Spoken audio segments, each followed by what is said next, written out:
Look at this. Fish on. Oh yeah, solid. Yep, striper. A little bit better, I think. Not long ago, I decided to ditch the corporate grind to pursue my passions for traveling and the great outdoors. So I sold everything, moved into a trailer full time, and now I'm fishing my way across the entire country. There we go, fish on. Look at that! You're watching Field Trips with Robert Field. That was insane! Hey guys, welcome to another episode of Field Trips. It is 4:30 in the morning. I'm tired. Just got here to Lewes Delaware public boat ramp.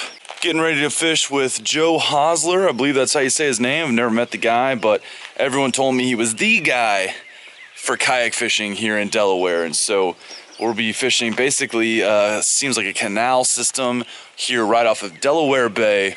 Gonna be going for some flounder, or as they call them up in the north, fluke, and some striper.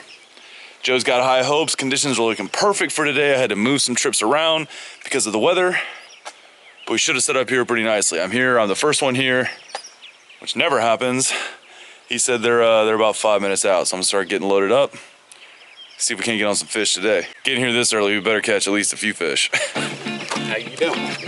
Yeah. A buddy of mine owns this company, the Hardhead Custom Baits. He makes these swim.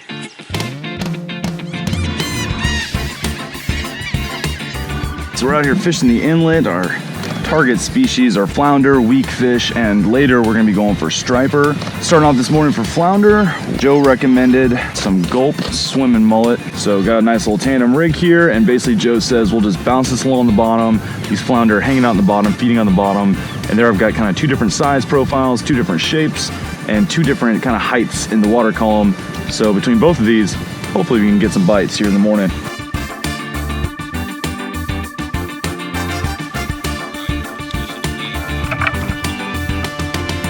Joe just had one on, lost it, looked like right at the boat, but came in the inlet a little bit and he got a bite pretty quick, so hopefully that's a good sign. Maybe we can get on some fish in here. Joe's hooked up again, did not take too long after that one he lost at the boat. It's all right, first fish. So hit his teaser, the kind of smaller bait up top. That's why we run these tandem rigs, kind of figure out what they're wanting. Seems like a better bite over here. That's two bites pretty quick. Yeah. It's real deep, so go right along this rock wall. There is a blue crab. My tail's gone. And crabs keep messing with it. I can feel them. Another crab. I think it's a crab. Like a big boy. Big boy. Grab the spike. Look at this. Giant horseshoe crab. Totally harmless. His tail looks like it would hurt. It looks pretty intimidating here. Oh, he came off. Well, there's my new personal best horseshoe crab. New species checked off the list. Charles Breon just met up with us, came here all the way from Jersey, and there's his first catch of the day, a horseshoe crab. I saw my first one on the pier the other day. Just alien-like critter, and there's a bunch of them around here. They were all washed up on the beach yesterday. Allegedly good bait, but good bait. People get they care about them a lot for some reason. Yeah. I actually heard their blood's worth a lot of money. Have you heard that? Yeah. Stay to the right. Heading up this creek and this bridge. A little bit of a low crossing here, so had to put all the rods down so we can get up under this. In the limbo here in Delaware. Woo! Yeah. Drop it low. Should I start throwing that swim bait? So we got up in this creek, and Joe told me he gave me this swim bait. I would call this a swim jig. It's got a skirt on it, but this thing is giant. So we're gonna be throwing this for striper up in here, see what we can get into, but it's a big bait. And I said we're not gonna get on any giant striper, so I'm surprised at how big this swim bait is, but we'll see. I've never caught a saltwater striper. I've caught freshwater ones in Lake Texoma in Texas, but these fish here, everything fights harder in the ocean. Probably a whole different ball game. All right, just got up in this creek. Joe's already got the first striper of the day. Little one, but It's a little guy, but hey, it's a good sign. yeah, real good sign. Nice. Beautiful fish, man. Yeah. Let's go get some more. Yeah.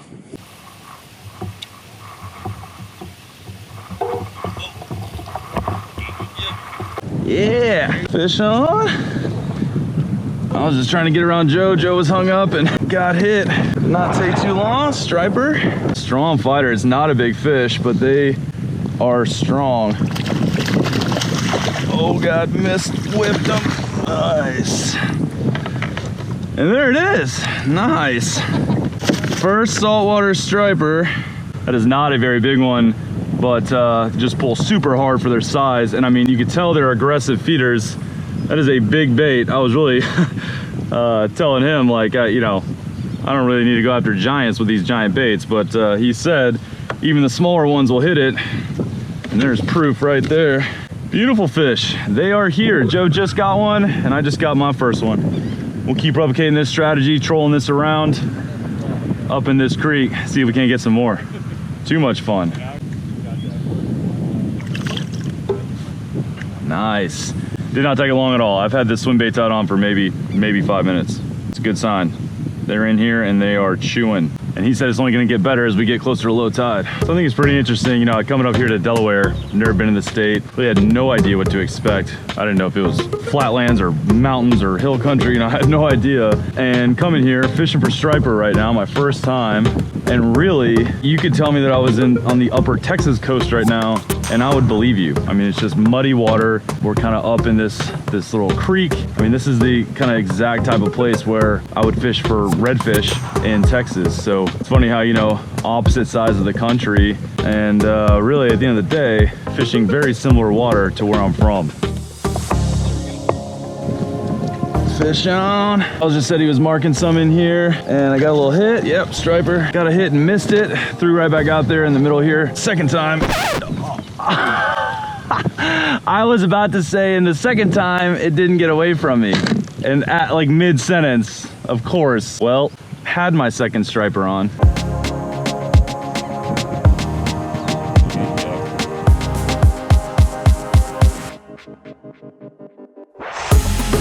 Fish on. Oh yeah, solid. Yep, striper. A little bit better, I think.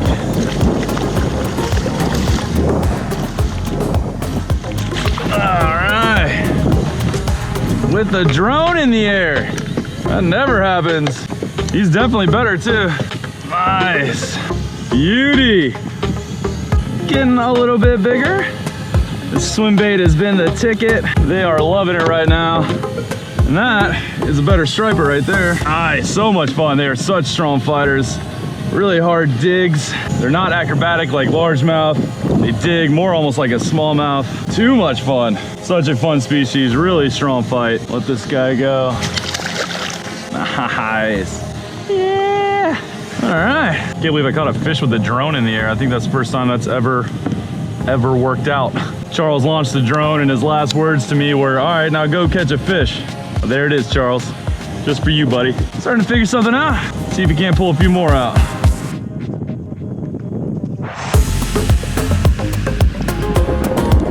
Woo! Joe's hooked up again. Got a bluefish, just went airborne.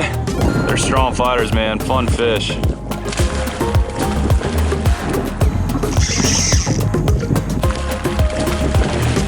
Scrappy fighters.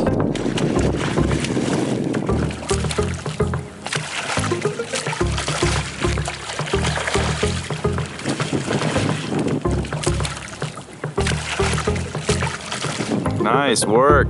Great fish, man.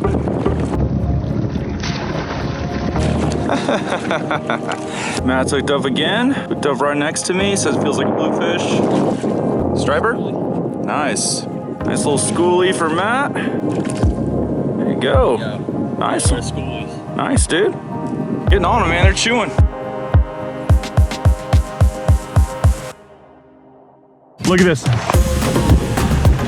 Another striper. They definitely get much bigger, but decent fish.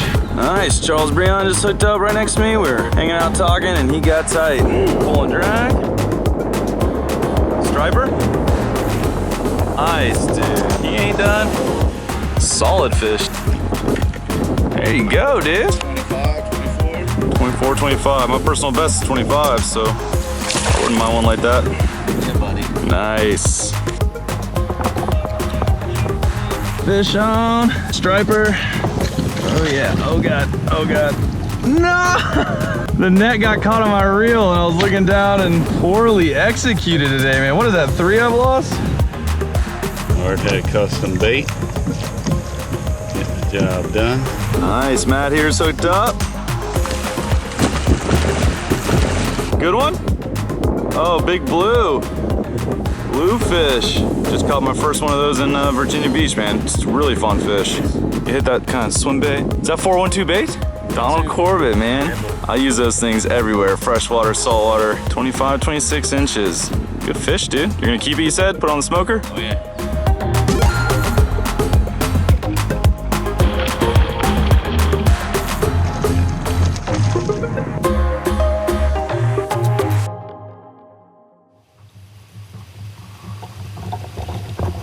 Fish on. What we got this time? Striper. Strong fish. There we go. Another striper in the boat. Not a big guy, but they are just such fun fighters for their size. And again, they're just steady chewing all day. Too much fun. Beautiful fish. Obviously you can tell why they call them striped bass. Got these horizontal dark stripes. Lots of fun. And there he goes. Fish on. Sitting here hanging out with Charles, talking about life, talking about traveling, talking about Jersey, and looks like a bluefish. Yep, bluefish. First bluefish of the day for me. See if I can get him in. These things are, oh, got him. These fish are such scrappy fighters, constantly changing directions, lots of fun, really strong for their size. They've got some gnarly teeth, so I gotta be careful. Watch the toes, bro. All right, so that is a bluefish. I caught some of these, if you saw, in Virginia Beach. Megan Lorraine, Rob Choi, Jay Brooks and them. Super fun fish, really strong fighters. It's really interesting. They actually don't have any close relatives. They're kind of one of a kind. All of their closer relatives have died off, and there's really nothing in their genus that's like them. They've got really sharp teeth. Oh God, oh God. Whew, speaking of, just felt them on my toe for a second. Really sharp teeth, kind of like a piranha. I mean, they could definitely saw through a finger. That's not a very big one. They get much bigger, but really fun fight. They say these things are good smoked, but I don't own a smoker, so I'm gonna go ahead and let him go. Nice. All right. Successful day. Yeah, it worked out. Dude, caught a fish on the drone. First time ever. Literally, when I'll Dropbox it to you. yeah, yep. Unless you got something you can just steal it now. No, that would have been smart, but Yeah. no. Literally, you flew the drone. I was like, well, now I'm not gonna catch a fish for 20 minutes. Like, that's how it always is. All right, guys. Well, that is gonna do it for my time here in the state of Delaware. It's my first time here. I really had no idea what to expect. I had no expectations, and really, it is not at all what I thought it would be. I kind of think of this part of the country and north as sort of the northeast, the north, but Delaware, at least this part of Delaware, feels very much like the south. I feel very at home here. I've had just beautiful views the entire time I've been here. Just an absolutely gorgeous state, and the fishing was a total blast. But what I'm gonna remember most about Delaware is definitely gonna be Jay and Marcia Elliott, my hosts for the week, their son Mark, their daughter Jessie, just an incredible group of people. Jay and Marcia not only opened up their property to me this week, despite not knowing me from Adam, but they also treated me to a couple dinners. Last night, Jay grilled up some steaks and shrimp for us. I have just been blown away by the generosity and hospitality and kindness of these people to me. You know, when I first started off in this journey, I really thought that the places I was gonna see, the national monuments, the hiking trails, the new fish I was gonna catch, I thought those are the things that were gonna make this journey special. And now here I am about 6, maybe 7 months into this chapter of my life, this nationwide journey. And at this point in the trip, far and away the most impactful and rewarding part of this entire RV life experience has not been any of those things, but instead the people that is introduced into my life. And I really did not see that coming, but this whole trip, this whole journey, this nationwide field trip has really kind of restored my faith in humanity, because I found that most people are great people if you just give them a chance. And Jay and Marsh Elliott are no exception. I really cannot thank them enough for everything they've done for me while I've been here. It's just been incredible. But if you own an RV, check out Boondockers Welcome. It's an incredible community, a great way to find a place to park in between campgrounds or whatever you're doing. And if you're lucky, you may find a couple like Jay and Marcia, who I can tell will now be lifelong friends after these 10 days that I've spent here. But enough jibber jabbering for me. I gotta get loaded up and get on the road. I'm gonna be taking the ferry from Lewes, Delaware to Cape May, New Jersey, and I'm gonna be staying at Indian Rock RV Park in Jersey for the next week, doing some fishing with a few guys up there. Time to get this field trip on the road. So I just got here to Lewes, Delaware. I am at the Lewes to Cape May ferry. About to leave here and head to Cape May, New Jersey. But it's supposed to be about a 90-minute ride from here across, but it would take me about 4.5 hours to drive all the way around the Delaware Bay. And the old Tundra tends to guzzle the gas when I'm pulling the rig. So this will actually probably save me money, and it will definitely save me time in the long run.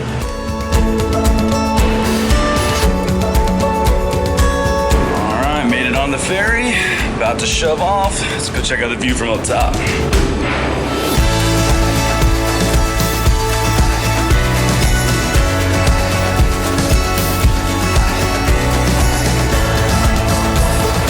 Well, I don't normally drink when I'm pulling the rig, but I figure one drink got to get out of my system in the 90 minutes it's gonna take to get to Cape May. We are Jersey bound. Cheers.